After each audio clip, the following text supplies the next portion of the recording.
नमस्कार दोस्तों, स्वागत है आपका मेरे YouTube चैनल डॉक्टर जीके पर। आज हम प्राचीन भारतीय इतिहास के अंतर्गत मगध पर शासन करने वाले प्रमुख राजवंशों के बारे में जानेंगे और उससे संबंधित प्रश्नों की भी चर्चा करेंगे जो आपके एग्जाम में पूछे जाते हैं। हम बात करेंगे सबसे पहले हर्यक वंश और उससे संबंधित महत्वपूर्ण प्रश्नों की, और उसके बाद शिशुनाग वंश से संबंधित महत्वपूर्ण प्रश्नों की, और साथ में नंद वंश से संबंधित महत्वपूर्ण प्रश्नों की भी चर्चा करेंगे जो आपके एग्जाम में पूछे जाते हैं। और कुल मिलाकर के इस वीडियो में हम 30 से अधिक महत्वपूर्ण प्रश्नों की व्याख्या करेंगे जो आपके आने वाले एग्जाम्स के लिए काफ़ी इम्पोर्टेंट होगा।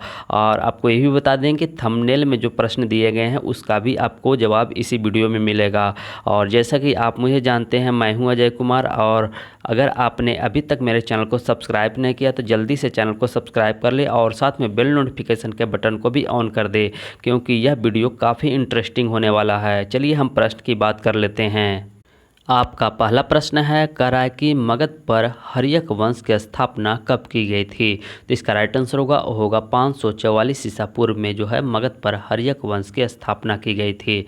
और कहीं कहीं जो है आपको उत्तर में 545 ईसा पूर्व भी देखने को मिलेगा। और दूसरा नंबर जो प्रश्न कर रहा है कि हर्यक वंश का वास्तविक संस्थापक किसे माना जाता है? तो इसका राइट आंसर होगा बिंबिसार को जो है हर्यक वंश का वास्तविक संस्थापक माना जाता है, क्योंकि इन्होंने ही मगध की गद्दी पर जो है हर्यक वंश की स्थापना 544 ईसा पूर्व में किया था।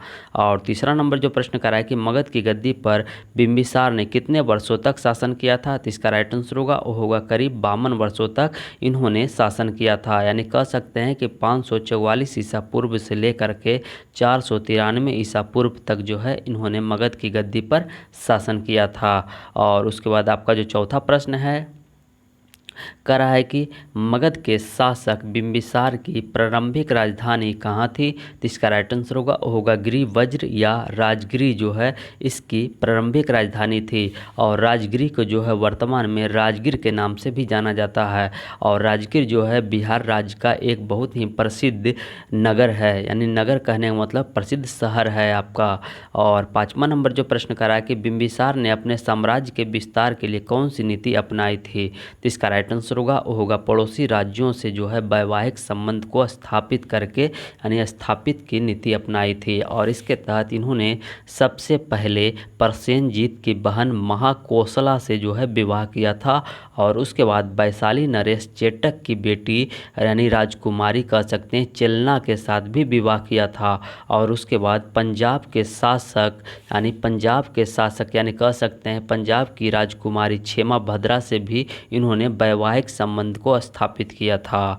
और उसके बाद छठा नंबर जो प्रश्न करा है कि बिंबिसार किस धर्म का अनुयायी था? तो इसका राइट आंसर होगा बौद्ध धर्म का जो है यह अनुयायी था। और इन्होंने बुद्ध की सेवा में जो है राजवैद्य जीवक को भेजा था। और उसके बाद आगे प्रश्न है आपका सातवां नंबर आपका प्रश्न है, कह रहा है कि भारतीय इतिहास में पृथहंता के नाम से किसे जाना जाता है? तो इसका राइट आंसर होगा अजातशत्रु को जो है भारतीय इतिहास में पृथहंता के नाम से जाना जाता है।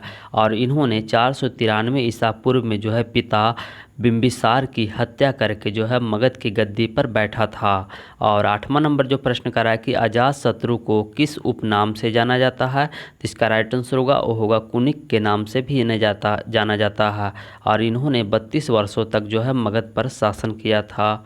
और 9 नंबर जो प्रश्न करा कि अजातशत्रु ने वैशाली जनपद को किसकी सहायता से जीता था? तो इसका राइट आंसर होगा प्रसिद्ध कूटनीतिज्ञ मंत्री वर्षकार की सहायता से जो है इन्होंने वैशाली जनपद को जीत लिया था। और उसके बाद 10वां नंबर जो प्रश्न है आपका 10वां नंबर प्रश्न है, करा कि प्रथम बौद्ध संगीति का आयोजन किसके शासनकाल में किया गया था?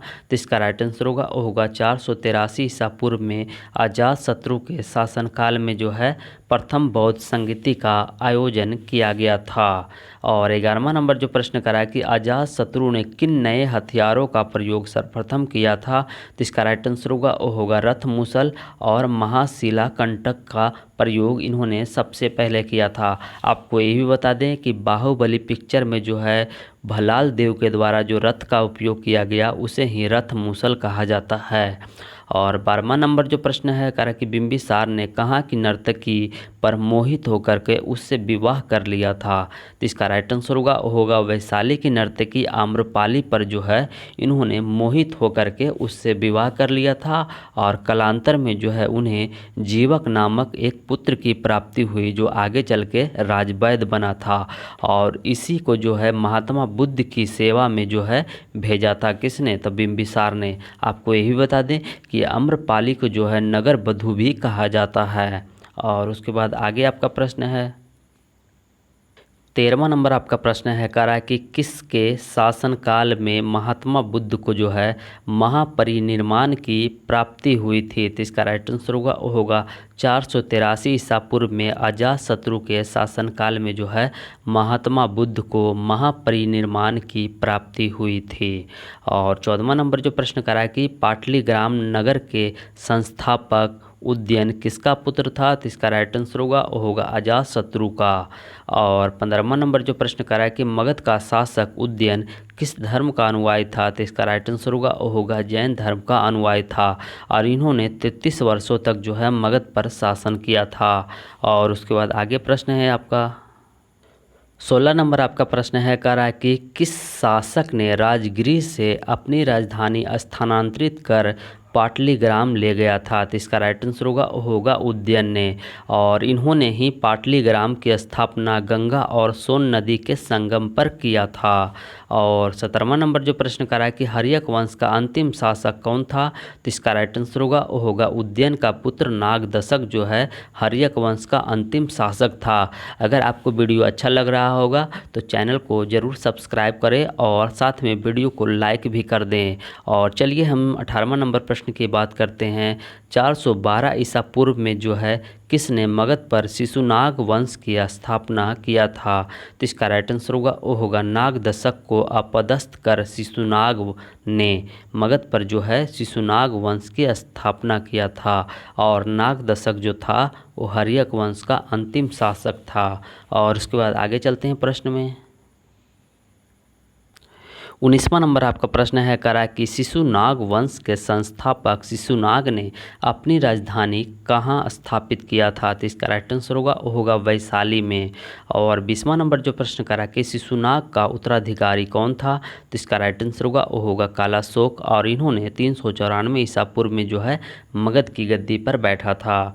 और 21वां नंबर जो प्रश्न करा है कि किसके शासनकाल में द्वितीय बौद्ध संगीति का आयोजन यानी संपन्न हुआ था। तो इसका राइट आंसर होगा 383 ईसा पूर्व में कालाशोक के शासनकाल में जो है द्वितीय बौद्ध संगीति का आयोजन किया गया था। उसके बाद आपका 22वां नंबर जो प्रश्न है कह रहा है कि शिशुनाग वंश का अंतिम शासक कौन था। तो इसका राइट आंसर होगा नंदीवर्धन जो था वो शिशुनाग वंश का क्या था अंतिम शासक था। और 23वां नंबर जो प्रश्न कर रहा है कि शिशुनाग वंश के बाद जो है मगध पर किस राजवंश का उदय हुआ था। तो इसका राइट आंसर होगा नंद राजवंश का जो है उदय हुआ था किसके बाद शिशुनाग वंश के बाद। और 24वां नंबर जो प्रश्न कर रहा है कि नंद वंश का संस्थापक एवं सबसे प्रतापी शासक कौन था। तो इसका राइट आंसर होगा महापद्म नंद जो था वो नंद वंश का सबसे प्रतापी शासक था और इस वंश का संस्थापक भी था। और उसके बाद चलिए आगे चलते हैं प्रश्न में 25वां नंबर आपका प्रश्न है कह रहा है कि अष्टाध्यायी के लेखक पाणिनि किसके परम मित्र थे। तो इसका राइट आंसर होगा महापद्मनंद के। आपको ये भी बता दें कि अष्टाध्यायी यानी यहाँ दो प्रश्न बन रहे हैं। अष्टाध्यायी के लेखक कौन है तो वो है पाणिनि और यह जो है किनके परम मित्र थे तो वो थे महापद्मानंद के जो है परम मित्र थे, ये आपको याद रखना है। और 26वां नंबर जो प्रश्न कर रहा है कि प्रसिद्ध जैन विद्वान स्थूलभद्र किसके दरबार में अमात्य थे। अमात्य कहने का मतलब है मंत्री थे, आपको ये याद रखना है। तो इसका जो राइट आंसर होगा घनानंद के दरबार में जो थे स्थूलभद्र यानी प्रसिद्ध जैन विद्वान जो थे क्या अमात्य यानी मंत्री थे। और 27वां नंबर जो प्रश्न करा कि नंद वंश का अंतिम शासक कौन था। तो इसका राइट आंसर होगा घनानंद जो था नंद वंश का अंतिम शासक था।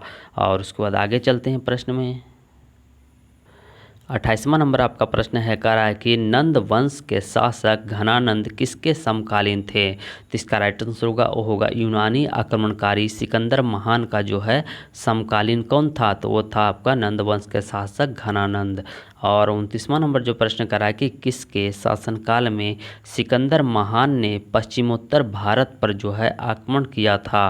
तो इसका राइट आंसर होगा वो होगा घनानंद के समय 326 ईसा पूर्व में जो है सिकंदर महान ने पश्चिमोत्तर भारत पर आक्रमण किया था। और 30वां नंबर जो प्रश्न कर रहा है कि घनानंद ने किस ब्राह्मण को अपमानित कर दरबार से निकाल दिया था। तो इसका राइट आंसर होगा वो होगा चाणक्य, जिसे कौटिल्य के नाम से भी जाना जाता है और इन्होंने ही अर्थशास्त्र लिखा था। और उसके बाद आगे प्रश्न है आपका 31वां नंबर आपका प्रश्न है कह रहा है कि नंद वंश के पतन के बाद जो है मगध पर किस राजवंश का उदय हुआ था। तो इसका राइट आंसर होगा मौर्य वंश का जो है उदय हुआ था। और मौर्य वंश की स्थापना किसने किया था मगध पर, तो किया था चंद्रगुप्त मौर्य ने। और 32वां नंबर जो प्रश्न कर रहा है कि नंद वंश के शासक घनानंद को युद्ध में किसने पराजित किया था। तो इसका राइट आंसर होगा चाणक्य की सहायता से चंद्रगुप्त मौर्य ने जो है नंद वंश के शासक घनानंद को जो है युद्ध में पराजित किया था। अगर आपको वीडियो अच्छा लग रहा होगा तो चैनल को ज़रूर से सब्सक्राइब करें, वीडियो को लाइक करें और शेयर करें। और चलिए हम मिलते हैं फिर से आपको नेक्स्ट वीडियो में, तब तक के लिए इस वीडियो में यहीं तक हम आपको देते हैं। धन्यवाद।